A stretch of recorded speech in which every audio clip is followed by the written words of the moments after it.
권영철의 와이뉴스 가보죠. 어서 오십시오. 안녕하십니까. 오늘 와이뉴스 들어가기 전에요. 네. 권영철 기자. 네. 지금 헌법재판소가 박근혜 대통령 측하고 네. 국회 측하고 양쪽에다가 최종 입장을 정리해서 제출하라. 이렇게 요구를 했다면서요. 네, 그렇습니다. 이건 무슨 의미입니까? 최종 입장을 제출해라. 이제 그게 변론 종결할 시기가 다가왔다는 걸 의미하는 걸로 이렇게 받아들여집니다. 그래요. 최종 선고일이 예, 다가왔다. 이미 헌재수장 군안대행인 이정미 재판관은 어제 12차 변론에서 이제 신문이 예정된 증인들이 불출석하면은 원칙적으로 재소하지 않겠다. 지금까지 한 여러 가지 주장을 일목요연하게 정리해서 23일까지 준비 서면으로 제출해 달라. 양쪽 다. 예.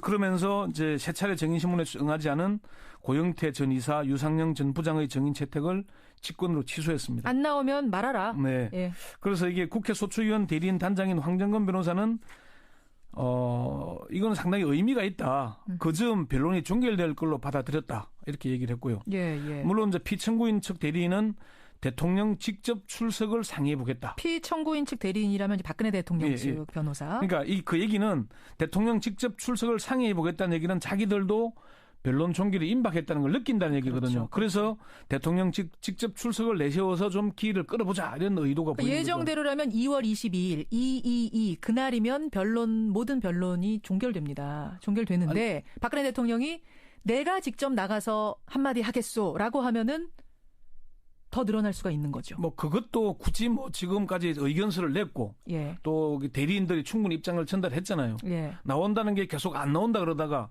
시간 끌기 의도가 명백하다면은 그게 뭐 내가 2월 28일 가겠다 아니면 3월 17일 가겠다 이렇게 하면은 헌재로서는 받아들일 수 없는 거잖아요. 헌재가 물론 배척할 수 있습니다. 아니 시간 줬는데 안 나오다가 이게 무슨 소리입니까라고 할 수도 있겠지만 대통령이다 보니까 그걸 그렇게 무시하기는 어려울 거다라는 관측이 나오는 거 아니에요? 지금 이미 할 얘기는 다 했지 않나 이렇게 받아들이고 있는 것 같습니다. 바로 이제 그 부분입니다. 예. 마지막으로 대통령이 직접 출석이란 카드를 꺼낼 것이냐 말 것이냐 여기가 관건인 것 같습니다. 결과에 대한 얘기도 뭐 좀 나오고 있던데 어떻게 보세요? 그 얘기는 사실 좀 저는 무리하다고 보는데요. 늦어도 2월 말 뭐 변론 종결쯤 해서 3월 초순 3일 10일 이전에는 하지 않겠냐는 게 지금 정확한 관측인데 예. 일각에서는 뭐 너무 이래 탄핵 인용은 당연하다 아니면 기각될 거다 해서부터 어떤 재판관은 기각할 거라는 등등의 온갖 억측이 나오잖아요. 맞아요. 이게 사실은 별로 도움이 되는 얘기는 아닌 것 같은데 헌재가 이게 가닥을 잡은 겁니다. 23일까지 최종 입장을 서면으로 제출하라고 한 것은 이제 막바지로 가고 있다. 결론은 몰라도 이제 시점은 좀 가고 있다. 이제 정리하겠다는 입장을 드러낸 거죠. 자, 그런 얘기였군요. 최종 입장 내라는 의미가 어제 한 얘기가. 오늘 주제 가보겠습니다. 오늘은 무슨 얘기입니까? 특검 수사가 지금 며칠 남았는지 기억나십니까? 2월 말까지니까 오늘 10일이니까 18일 남았네요. 예. 이게 이제 70일간의 1차 수사 기간 중에 50일이 지나고 20일도 채 남질 않았습니다. 예. 그런데 박근혜 대통령에 대한 수사보다 더 어렵게 이루어지고 있는 수사가 바로 우병우 전 민정수석에 대한 수사입니다. 수사를 하고 있긴 있어요? 예, 하고는 있어요? 뭐 그 정도로 느낄 정도로 제대로 안 되고 있는 겁니다. 그러게요. 검찰에서 특별수사팀을 구성해서 윤곽근 대구고검장을 팀장으로 앉혔는데 4개월여 동안 미적대면서 우전 수석의 눈치만 보다가 아무런 성과도 없이 수사를 마무리했죠. 그렇죠. 그리고 박영수 특별검사도 우병우 전 수석에 대한 소환 일정조차 잡지 못한 채 주변만 맴돌고 있습니다. 예. 그래서 박영수 특검의 우병우 수사 왜 변죽만 울리나 이렇게 주제를 정해봤습니다. 특검은 잘 할 줄 알았는데 우병우 수사. 네. 왜 특검조차도 우병우 수사에 변죽만 울리고 있는가? 진짜 궁금하네요. 아니 소환 일정조차 정하지 못하고 있어요? 이규철 특검보가 그제 정례 브리핑에서 수사 종료 시점을 고려할 때 늦어도 다음 주말까지는 조사돼야 한다 이렇게 얘기를 했습니다. 특검의 한 관계자도 다음 주 중에는 조사가 이루어져야 한다고 얘기를 했거든요. 다음 주에 안 되면 안 되는 거군요. 근데 이게 얘기의 말을 행간을 잘 봐야 되는 게 예. 통상 이제 주초 또는 주말쯤 소환할 예정이라고 얘기를 하지 예. 다음 주말까지 조사돼야 한다는 원론적이면서 희망적인 얘기잖아요. 희망의 얘기. 아직까지 소환 일자가 정해지지 않았다는 얘기가 되는 겁니다. 예. 그래요. 그러니까 다음 주가 마지노선이고 거기 넘기면 사실상 이제 수사가 끝나는다는 얘기네요. 다음 주말까지 소환이 안 이루어지면은 우병우 전 민정수석에 대해서는 특검에서는 수사 기간이 연장되지 않는 이상 구속영장 청구가 어려워지는 시간이 되는 겁니다. 상황은 그렇습니다. 그리고 오병우 전 수석을 나오라고 해도 바로 나올지도 모릅니다. 그렇죠. 지난번 이 국정조사에서도 계속 뭐 도주하고 그랬잖아요. 예, 예. 그래서 법조계에서는 다음 주 초에는 오 전 수석을 소환 조사해야 차질이 없을 것이라고 합니다.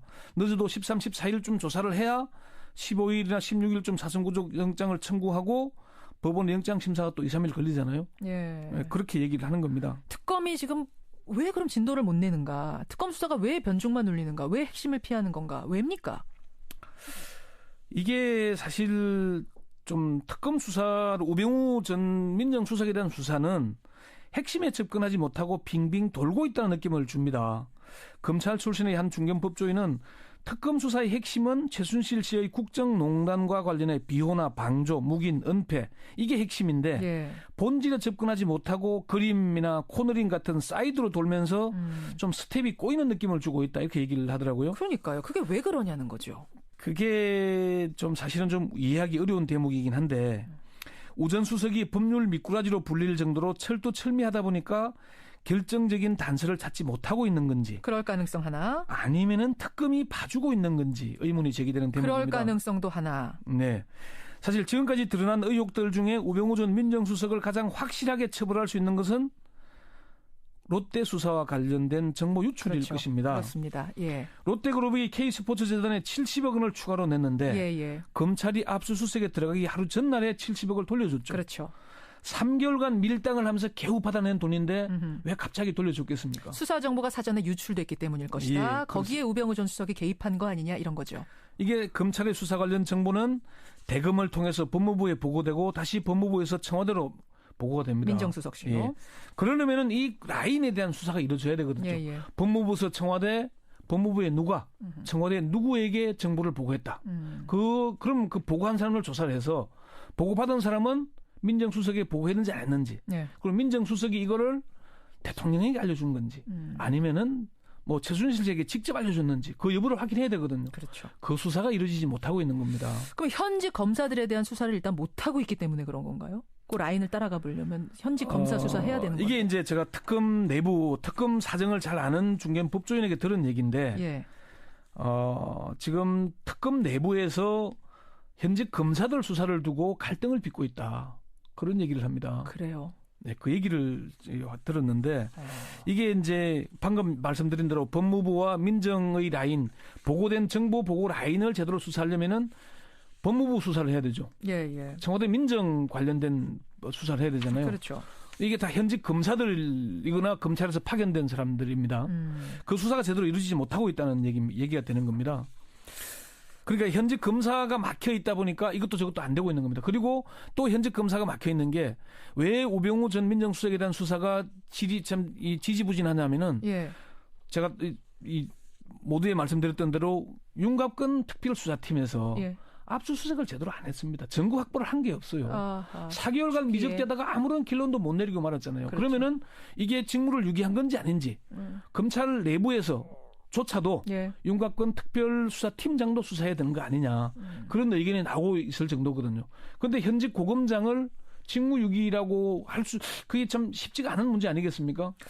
그러면 현직 검사들에 대한 수사가 제대로 이루어지지 못한다면 우병우 전 수석에 대한 구속영장 청구도 못하고 소환도 못하는 거고 구속도 못하는 거고 이렇게 될 가능성이 크네요. 물론 뭐 이제 오병우 전 민정수석의 소환에 대해서 이런 얘기도 나옵니다. 이게 피날레로 대미를 장식하는 게 오병우 전 민정수석 아니겠느냐. 일부러 지금 주인공처럼 남겨두고 있는 거 아니냐라는 얘기도 나옵니다만 권영철 기자 보시기엔. 근데 그 얘기를 하기에는 너무 임박해지고 그렇죠, 있거든요. 그렇죠. 예. 그래서 제가 그 특검 관계자에게 확인을 해보니까 지성이면 감천 아니겠냐. 우리도 최선을 다하고 있다 얘기를 해요. 근데 오죽하면 그 말을 할까 싶네요. 지성이면 감천이라는 얘기가 나올 정도면. 이제 그런 느낌이기도 하고 이제 특검 사정을 잘 아는 이제 한 뭐 법조인 얘기를 그렇게 얘기를 합니다.